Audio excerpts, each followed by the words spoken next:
If you're watching this video right now at this exact moment, you need to understand something that Wall Street is desperately trying to hide from you. Silver is not just moving. Silver is about to experience the most violent repricing event in modern commodity history. This is not speculation. This is not hype. This is mathematical certainty.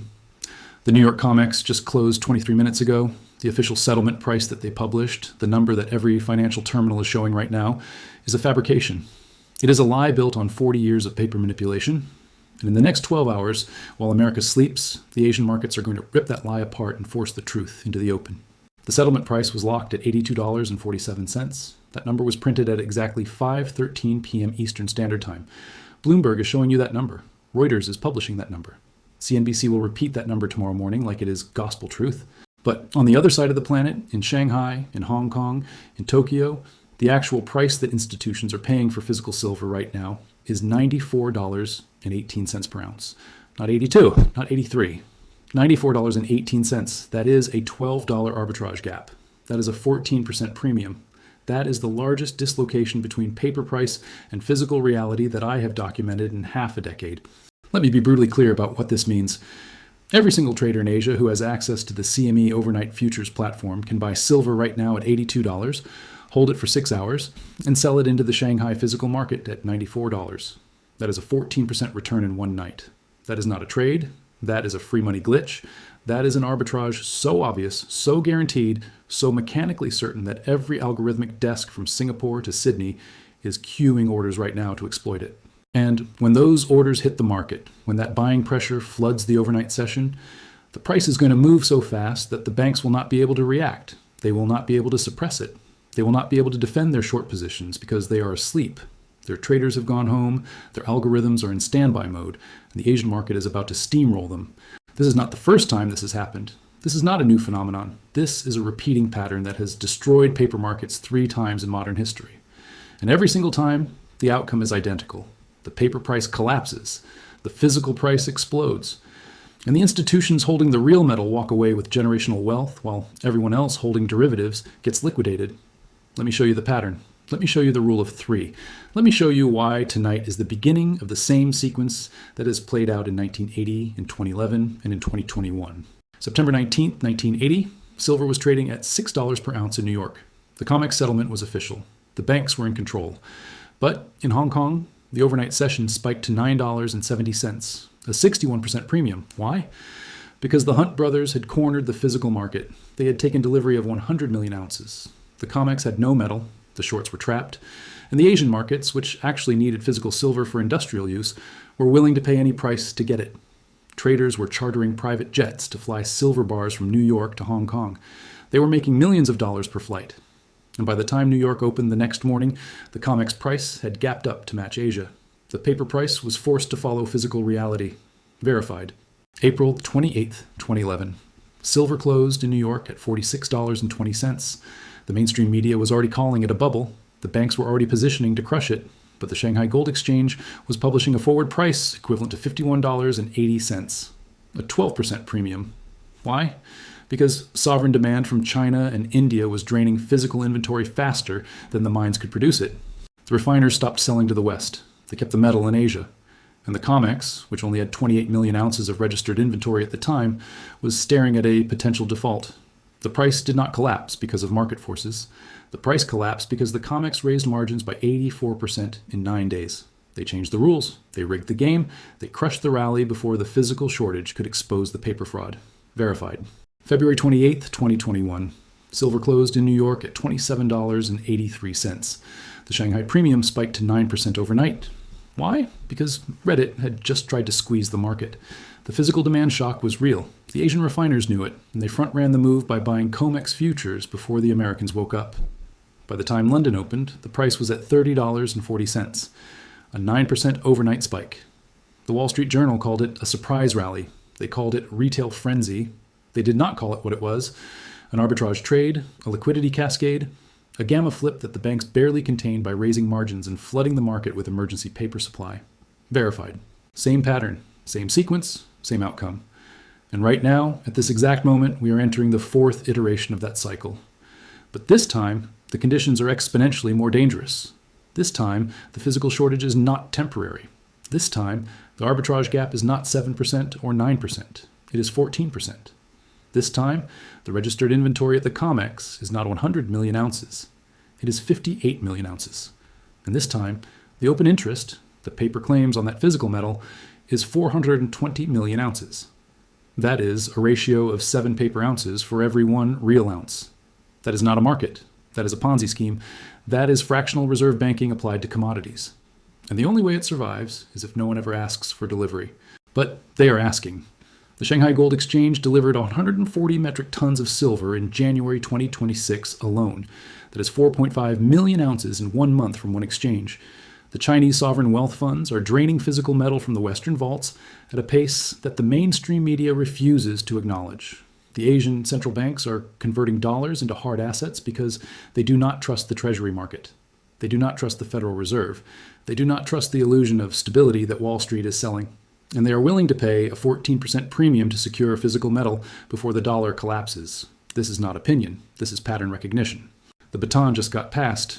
The United States trading day is over. The banks in New York have shut down their algorithms. The traders on the COMEX floor have left the building. Jerome Powell is not watching the overnight session. Janet Yellen is not monitoring the Shanghai premium. Jamie Dimon is not defending his derivative book at 10 p.m. Eastern Standard Time. But on the other side of the planet, in a different time zone, in a different liquidity pool, the war is just beginning. Shanghai is waking up. Hong Kong is online. Tokyo is firing up the trading screens.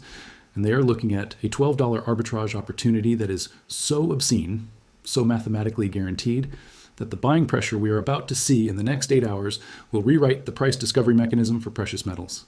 Let me walk you through the exact timeline. Let me show you the mechanics. Let me prove to you that this is not just a theoretical risk. This is a structural inevitability. Right now, it is 6 p.m. Eastern. The COMEX close is official. The settlement price is locked. For the next 3 hours, until 9 p.m. Eastern, the market will be quiet. Volume will be low, liquidity will be thin, the algorithms will be in standby mode. But at 9 p.m. Eastern, the Asian session kicks into high gear. That is 10 a.m. in Tokyo, that is 9 a.m. in Hong Kong, that is 10 a.m. in Shanghai. The traders are at their desks, the funds are online, the orders are queued, and the buying starts. Every single arbitrage desk in Asia is executing the same trade structure right now. Step 1. The trader logs into the CME Globex platform. He sees that March silver futures are trading at $82.60. He sees that the Shanghai Gold Exchange forward contract is trading at $94.18. He calculates the spread. $11.58. He calculates the cost of carry, the financing cost, the storage cost, the shipping cost, the insurance cost. All in, it costs about $3 per ounce to move physical silver from a COMEX vault in New York to a Shanghai vault in China. That means the net arbitrage after costs is $8.58 per ounce. On a 5,000 ounce contract, that is $42,900 of risk-free profit. Risk-free? Guaranteed? Locked in the second he executes both legs of the trade. Step 2, he buys 100 contracts of March COMEX silver futures at $82.60. That is 500,000 ounces. That is a $41 million notional position. But he does not need $41 million in cash. He only needs the margin. The initial margin on a COMEX silver futures contract is currently $14,000. For 100 contracts, that is $1.4 million. That is the capital requirement. That is the leverage. That is why the futures market is so dangerous and so profitable at the same time. Step 3, he simultaneously sells 500,000 ounces of physical silver into the Shanghai forward market at $94.18. That locks in the other side of the trade. That hedges the exposure. That guarantees the profit. And now he just waits. But here is the critical detail. He is not the only one doing this trade. There are 50 other desks in Hong Kong doing the exact same thing. There are 30 desks in Singapore. There are 20 desks in Tokyo. There are 10 desks in Sydney. And they are all buying COMEX futures at the same time. They are all hitting the bid. They are all executing the same arbitrage. And the combined order flow, the combined buying pressure is massive. It is algorithmic. It is coordinated. Not because they are colluding. Not because they are manipulating, but because they are all reading the same data. They are all seeing the same opportunity. They are all acting rationally. And when 100 trading desks simultaneously buy 10,000 contracts in a 2-hour window, the price moves. It has to move. There is not enough sell-side liquidity to absorb that demand without a gap higher. I expect to see silver push through $83 by 9:30 p.m. I expect to see $84 by 10 p.m. I expect to see $85 by 11 p.m. And if we break 85, if we hold above 85 for more than 30 minutes, the technical breakout is confirmed. The momentum algorithms join the party, the gamma flip accelerates, and we are looking at $88 by midnight, $89 by 1 a.m., $90 by 2 a.m. You cannot unsee it once you understand the mechanics. You cannot ignore it once you see the Shanghai premium data. You cannot pretend that the paper price is real when the physical market is screaming that it is $12 too low. At 3 a.m. Eastern, the London market opens. That is 8 a.m. in London. That is when the European banks come online. That is when HSBC and UBS and Deutsche Bank start quoting spot prices. And this is the critical moment. This is the inflection point. This is when we find out if the banks are going to defend the paper price or if they are going to capitulate to physical reality. If London opens and the spot price is still below $90, if the banks flood the market with sell orders, if they try to crush the overnight rally, then we get a battle. We get a war. We get a repeat of the 2021 short squeeze, where the COMEX had to raise margins to kill the momentum. But if London opens and the spot price is already at $90, if the Asian buying has already forced the convergence, if the arbitrage has already closed, then the banks have lost, the paper price has lost, the physical price has won.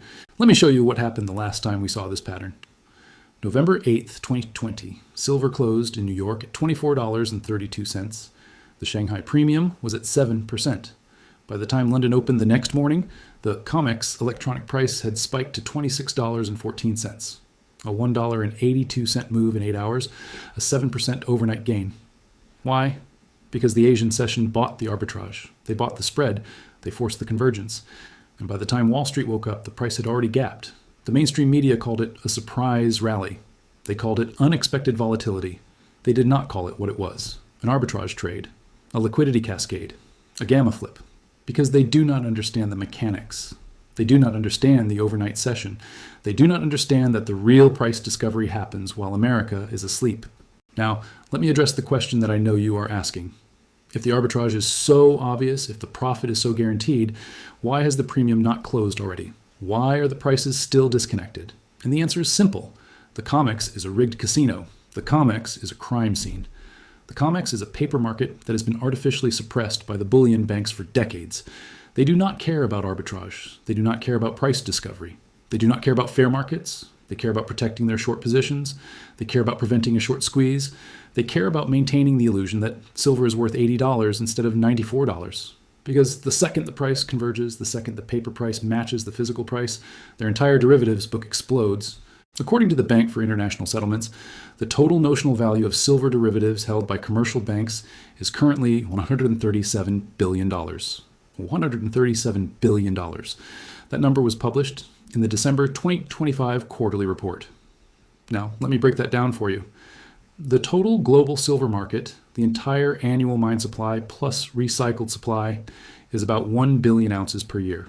At $90 per ounce, that is $90 billion of physical silver produced annually.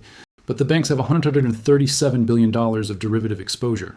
That means they have sold more paper silver than the entire global supply. They have sold more promises than the mines can deliver. They have created a synthetic market that is larger than the real market. And the only way that system works is if the price stays suppressed. The only way that system survives is if the COMEX settlement price never reflects the Shanghai physical price. The only way that system does not implode is if the arbitrage never gets traded. But it is getting traded. It is getting traded right now.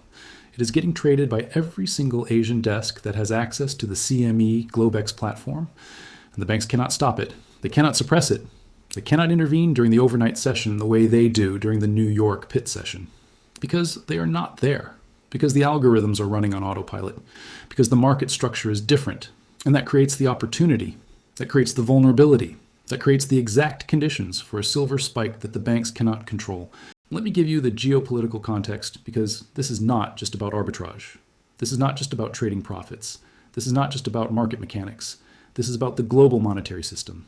This is about the dollar. This is about the endgame of 50 years of fiat currency debasement. August 15th, 1971. Richard Nixon closes the gold window. The dollar is no longer backed by anything. The entire global financial system transitions from a hard money standard to a pure fiat standard. And for the next 50 years, the United States maintains dollar hegemony by force, by military power, by control of the oil trade, by control of the reserve currency system.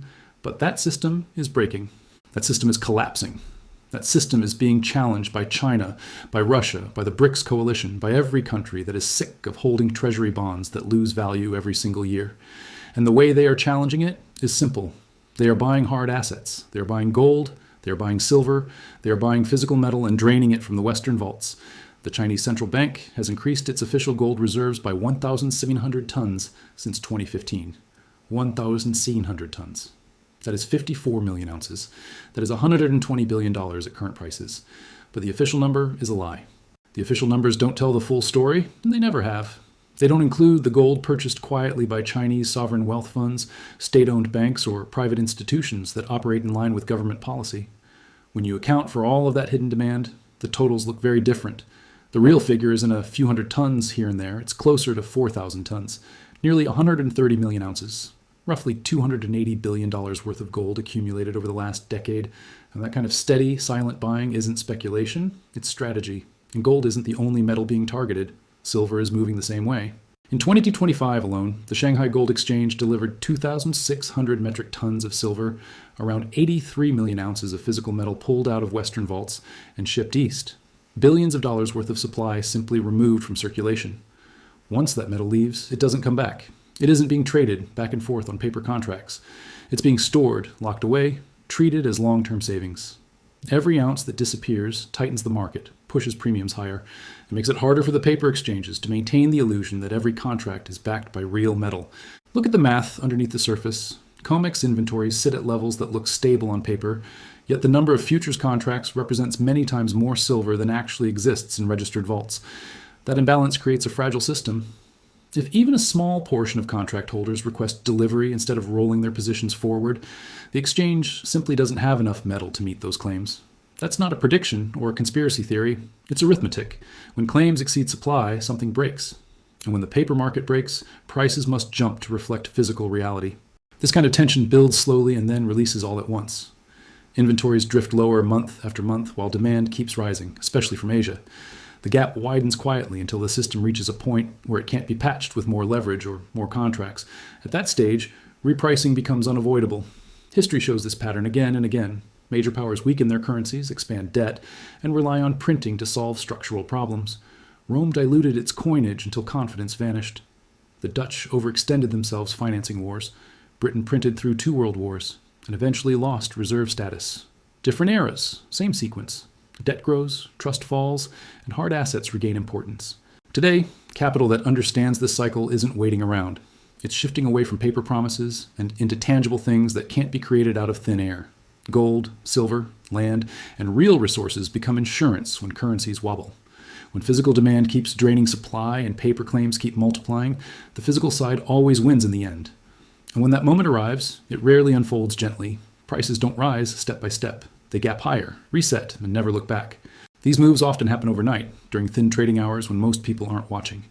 By the time markets open and headlines appear, the change has already occurred. That's how wealth transfers take place, not with warnings, but with sudden adjustments that reward preparation and punish complacency. This isn't about short-term noise or hype. It's about a structural shift, a tightening market that can only resolve one way. When supply keeps shrinking and demand keeps growing, something has to give. And when it does, the price won't reflect paper estimates anymore. It will reflect reality.